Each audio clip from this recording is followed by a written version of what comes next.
So Jeff, look back at an experience in your life and share with the viewers a life lesson that you think will help them.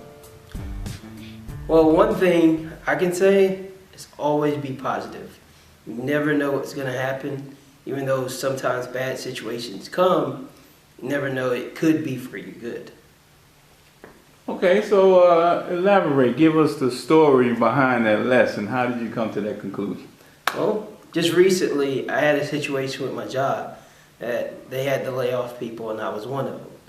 You know, most of the time, people, could be negative. I could be definitely negative about it, seeing that I need to pay bills, I live on my own, things like that. But at the same time, I saw, hey, maybe this is an opportunity for me to, go out and do other things and do something more in my field, something I really want and enjoy. So I sought out to different companies, and now they're reaching back out to me.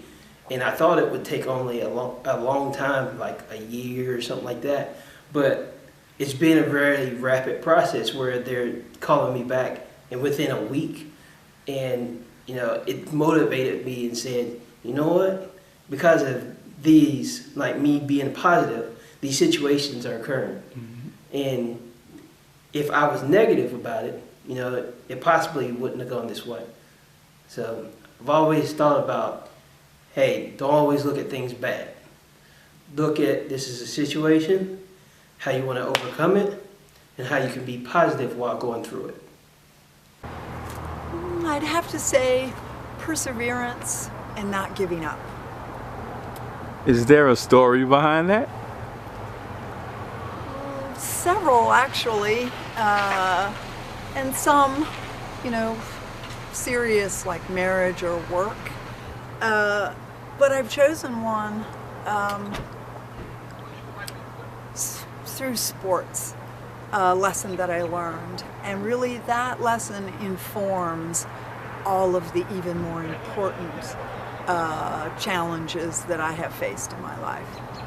So I love tennis, was playing on a 3-5 women's doubles tennis team. I played singles. I was on the singles court and started to play a game, was warming up and got a little excited and went for some big shots before I had really warmed up. So when I, excuse my cough, when I started to play, I had my lower arm hurt. Something had happened. And the older me would have just said, I'm sorry, there's something wrong with my arm, I can't play. But I wasn't used to this injury that was going to stick with me for about 4 months. And so I kept thinking I could work it out and keep playing. And so we started to play, and my opponent beat me in the first game, second game, third game, all the way 6 games to the first set, and started the second set, and she had me down 4-0 in the second set. At this point, those of you that play in sports, even though my arm was hurt, it had warmed up. The muscles had warmed up. And so now it didn't hurt as much when I made my shots. I have to say, during that whole first part, being down a set and 4 games in the second set, 3-5 tennis is filled with whinging and whining and people explaining why they missed that shot and everything. And I did not go there. I was just polite. I smiled, didn't say much during the crossovers, and just kept playing. So when we started the next game, the 5th game of the second set, I won, which made me feel better. And then I won again and again until I won that set. So now we're tied 2 sets, and I went on to win the last set. This is like 2 hours of playing tennis, and it might seem like a small thing, but my my takeaway is that I realized that if I just kept problem solving and just moving ahead, and that I could make it through a challenge. And that episode has stayed with me my whole life, and it encourages me when I'm facing a challenge. Awesome. So you draw upon that. Yes, I do. Yeah. And my other takeaway message is make sure we don't not have sports for children in America, because sports has wonderful lessons to offer to everyone. Cool. So, I think I saw like a debate about that was something that could be taken away in school curriculum or something. No. Not the arts, not sports. Very important for a rounded individual. We learn things every day in our lives, and not just in classrooms and with people lecturing us. So. Yes. Looking back, I would say I've learned that you are the creator, or we are the creator of our own experiences, and we get what we expect. Interesting. Is there a story behind that? In recent years, probably about a decade ago, I began some new books, or was on a special part, and what I've learned is that we are the creator of our own experiences, and that I have lived some of those experiences, and reflecting back, I saw where there were times where I was on a certain path, or I just believed certain things would happen and set about to do those things without fear or without outside noises, influences. It did happen, it did manifest. And I have lived the majority of my life that way, doing things, not knowing how it's going to happen, but just stepping out in faith and trusting it all will work out. So I have lived my life that way. But it became more deliberate after I learned that you really are the creator of your own experiences. And it's been amazing. It's been an amazing part. There's still things that I'm still learning. There's still things that I still want to perfect, but we are responsible for our experiences, and there are no victims. It all depends on your point of view, how you look at things, how you choose to perceive it. That makes all the difference in the world. You're not responsible for changing things outside of you, but when you change the way you look at things, everything else will change. And that basically is the lesson. If I had to share something, that's what I would like to share. I think that's wonderful. Yes, the lesson is for them to not fear failure. So many people become paralyzed by the fear of failure. They end up not doing anything. And by the time they reach the end of their lives, the elderly years of their lives, they look back on their lives, then they regret not taking more chances in life. That's awesome. That's awesome. So do you have like a story that goes along with that lesson? Yes, I have two actually. Two failures that I have experienced. One is when I was in high school. I enjoyed playing basketball on the neighborhood court with my brothers and our neighborhood friends. But I never could find the courage within me to go ask about playing for the high school basketball team. And that opportunity for me to go see about trying out for the high school basketball team came and went. And when it was time for me to graduate high school, I deeply regretted that.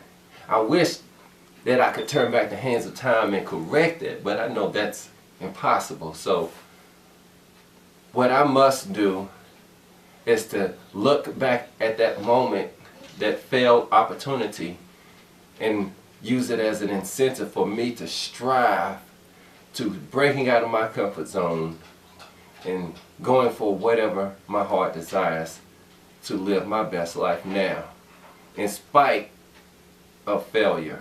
And two is I have a failed marriage. I failed in marriage the first time around. I can recall one time, two guys, they were talking to me about marriage. They were saying, these guys were married, and they were saying, talking amongst themselves to each other, you know, if I get married, if I get divorced, I will never get remarried. And the other one said the same thing, and then they knew my situation. They knew I had been through marriage before, and so they asked me if I would ever remarry. And I told them yes. And they were like, really? They were like shocked, like that I would say yes. And then they gave me a little time frame. You know, they asked me if it would be like, would I marry within 5 years? Would I marry within 10 years? I said yes. I desire to be married again. So if I had to go through a certain amount of relationships and fail at them in order to finally meet that right one to succeed with, then that's what I'm going to take.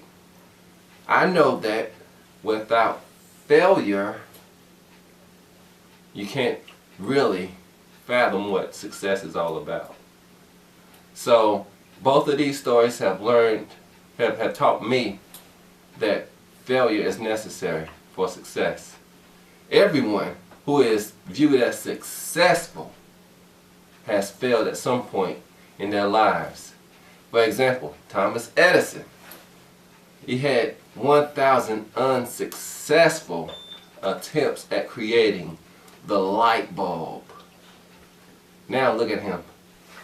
Fortunately, we have a light bulb right now. We're able to talk in light in a room because of Thomas Edison, a man who has failed 1,000 times. Can you imagine failing 1,000 times? Of course not. I can't. It's like, wow.